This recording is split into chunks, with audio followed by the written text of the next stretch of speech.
Alors, si vous voulez grandir en Dieu, rappelez-vous que seule une confiance sincère vous élèvera au-dessus des cieux, tandis que la méfiance et le doute vous précipiteront au plus profond de l'enfer et des tourments éternels. Message du souverain patriarche Zosim. Le Saint-Esprit est mon guide. 6e partie. L'exploit de la foi. Seigneur, bénisse. Toute ma vie, le Seigneur m'a appris à lui faire confiance, car c'est la lecture de la foi. La confiance en Christ est le bonheur pour lequel il faut lutter. La confiance en l'homme le définit.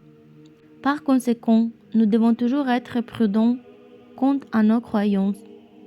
Dieu lui-même attire les gens à lui faire confiance, tandis que l'ennemi, au contraire, sème le doute ou instille ses pensées erronées. Et ici, l'homme est confronté au choix de la personne à qui faire confiance. La confiance en Dieu a apporté le bonheur. La confiance en diable engendrait un chagrin constant et la destruction éternelle. Nous avons aussi découvert que la confiance et la foi sont les éléments principaux sur lesquels le Seigneur agit, tandis que le diable les déforme. Le Seigneur m'a appris à comprendre l'essentiel de l'orthodoxie. Il existe 2 degrés de foi et de fidélité. Les dogmes de l'Église, qui défendent la confession de la Sainte Trinité et la confiance en le Dieu vivant, que l'on apprend par les sentiments sincères et la vision intellectuelle donnée par le Saint-Esprit. Ces 2 degrés sont comme les 2 ailes d'une colombe, permettant de s'élever au-dessus de toutes les conceptions du monde. Sans l'observance des canons de l'Église, le Saint-Esprit ne viendra pas. Et sans un profond amour pour le Saint-Esprit, l'observance des canons de l'Église ne mène qu'à un pharisaïsme arrogant et cruel. Il est nécessaire d'accomplir une chose et de ne pas négliger l'autre. Et si une personne essaie de comprendre les canons sans l'aide du Saint-Esprit et son amour pour les gens, et en plus de tout cela essaie d'apprendre davantage sur Dieu, une telle personne est vraiment un hypocrite avec un cœur cruel. Mais si une personne essaie d'accomplir tous les canons de l'Église et en même temps s'humilie à les raisons que sont le Saint-Esprit, il est impossible de comprendre correctement les lois de l'Église. Ces personnes seront en sécurité et le Seigneur les enseignera et leur donnera la grâce en son temps. Pour le diable, le plus terrible est de constater que le Saint-Esprit agit dans les croyants avec une ardeur tangible au cœur. De telles personnes deviennent la cible principale de l'ennemi. Il y a longtemps dans le monastère, à une époque où beaucoup dans le monde ne me connaissaient pas encore, j'étais inconnu de tous. Le Seigneur a couvert mon cœur de l'Esprit Saint pendant la prière et m'a révélé bien des choses à l'avance. Et comme j'avais toujours soif de recevoir la foi vivante, le Seigneur m'a, à cet instant précis, donné un aperçu de l'avenir et de l'état dans lequel je me trouvais, sous la puissance du Saint-Esprit. Il m'a été donné le pouvoir de dire un seul mot, et il s'accomplirait en un instant. La foi vivante a élevé mon cœur au ciel, et je me suis réjoui comme un enfant. Mais Dieu m'a aussi révélé qu'avant de recevoir cette puissance de grâce, je devrais faire face à de grandes épreuves, complètement opposées à ce que j'avais attendu de Dieu. Non seulement la foi serait attaquée, mais aussi vivement insultée et calomniée, et que je devrais endurer tout cela. L'épreuve consistait à savoir ce qu'on l'on croira le plus. Les circonstances extérieures qui nous vous oppriment maintenant, ou ce que le Seigneur a dit. Toute ma vie se déroule de telle manière que j'apprends à faire confiance à Dieu plus qu'à quiconque, à quoi que ce soit. C'est l'exploit de faire confiance au Christ. La Bible le confirme. Le sage, Siracide, dit que la vérité et la sagesse de Dieu éprouvent d'abord le cœur humain par le terreur et la peur. Et s'il la trouve fidèle, il la réconfondera grandement. Nous devons apprendre à faire tellement confiance à Dieu et à ses promesses que nos esprits et nos cœurs s'élèvent vers le ciel et au-dessus de toutes les circonstances du monde, même si elles contredisent les promesses, sachant que le Seigneur peut changer n'importe quelle situation et en un instant. Vivre sa confiance en Dieu est le plus grand don qu'il nous reste à mériter. Comme je l'ai déjà dit, l'essence d'une personne réside dans son quoi elle a confiance et à qui il reste fidèle. Les fruits de la confiance en Dieu sont un grand bonheur, une joie inexprimable, l'aisance, l'absence de doute, la détermination et le courage. C'est une joie incroyable envers Dieu. Cette union avec le Christ, cette espérance sans faille, la joie de la confiance, ce sentiment constant d'être toujours attendu par Dieu dans la prière, ce sentiment de parenté avec Dieu, et le couronnement de tout cela est l'amour parfait pour la Sainte Trinité, la très pure Mère de Dieu, les puissants célestes et tous les saints, ainsi que pour les hommes. La confiance est son prochain, même au quotidien, apporter le bonheur aux gens ordinaires, tandis que la méfiance, au contraire, engendrait les plus grandes souffrances. Prenons un exemple simple tiré de la vie familiale et des relations entre époux. Si une femme fait entièrement confiance à son mari, son cœur sera serein et son âme joyeuse, car la confiance est la clé du bonheur. À l'inverse, si elle n'a pas confiance, elle sera profondément tourmentée par les doutes, les inquiétudes et les épreuves. La méfiance arrange l'homme et détruit son cœur. De nombreux malheurs en découlent. La condamnation, la suspicion, l'économie et la jalousie maladive tourmentent terriblement l'homme lui-même. Par conséquent, lutter pour la confiance au sein de la famille est aussi un petit exploit. Il est possible avant tout d'être fidèle à sa famille, à ses amis et surtout à Dieu. Et c'est ça de tel être que Dieu donnera des personnes fidèles. L'ennemi de l'humanité, par envie, cherchait toujours à saper la confiance, à tromper, à dissimuler, à mensonner sous le couvert de la vérité afin de détruire une personne par cette méthode. Mais pourquoi tombe-t-on dans ces pièges? Pour l'homme, la confiance est une paix intérieure. Elle peut être fausse, mais elle peut aussi être vraie et venir de Dieu.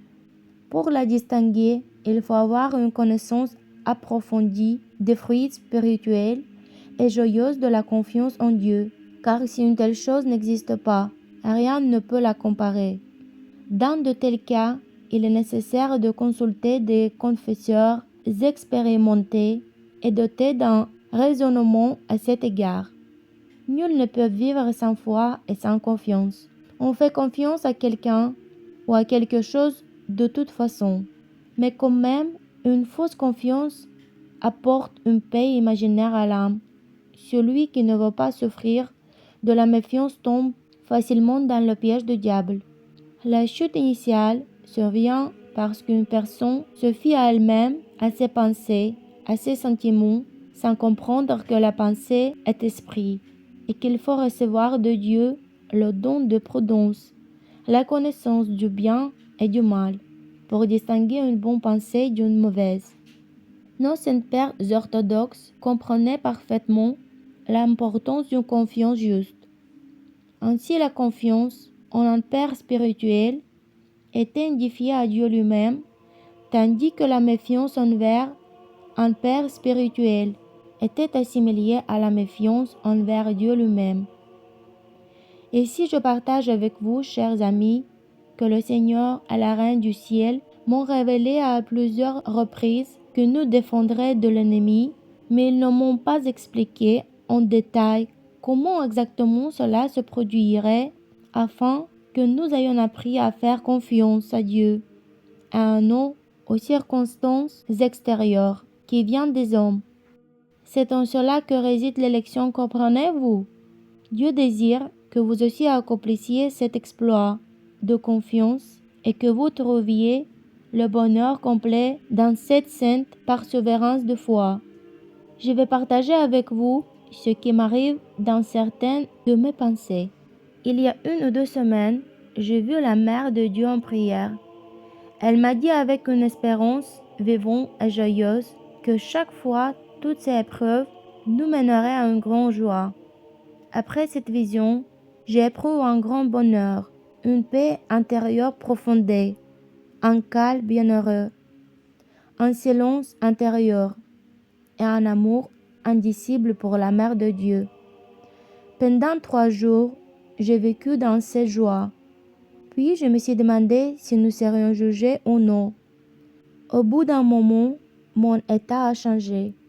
Inquiétude, doute, perplexité et chagrin sont apparus. J'ai prié, mais Dieu ne m'a pas attendu.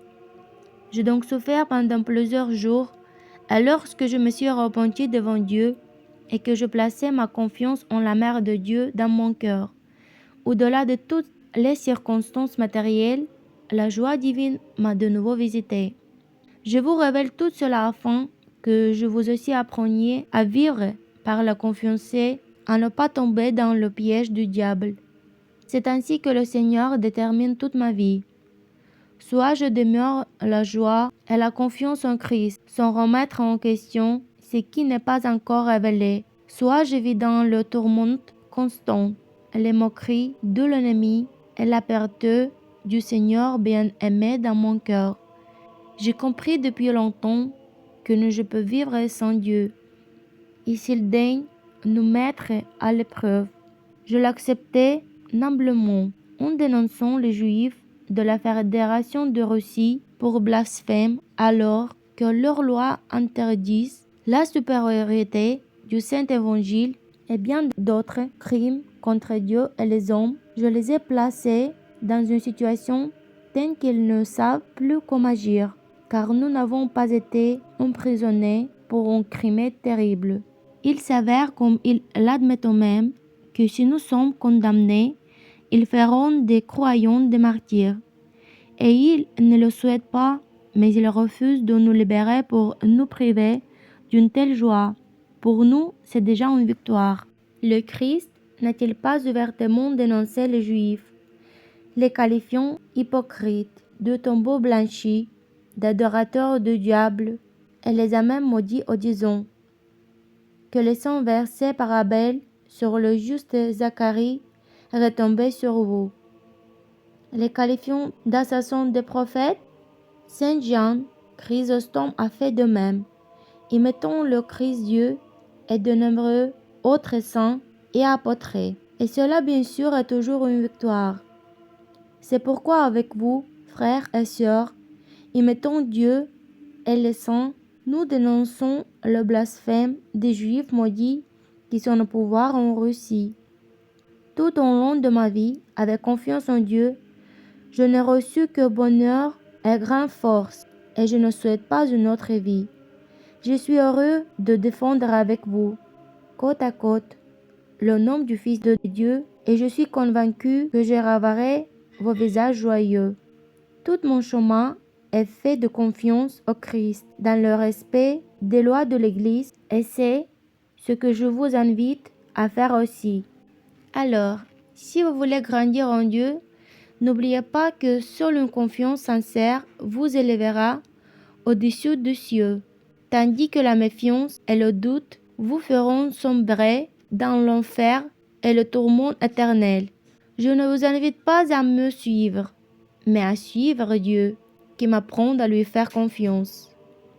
Gloire au Christ Dieu, qui nous a montré la lumière, le chemin, la vie et la joie dans le Saint-Esprit. Soyez sauvés avec Dieu. Tsar, patriarche Zosim.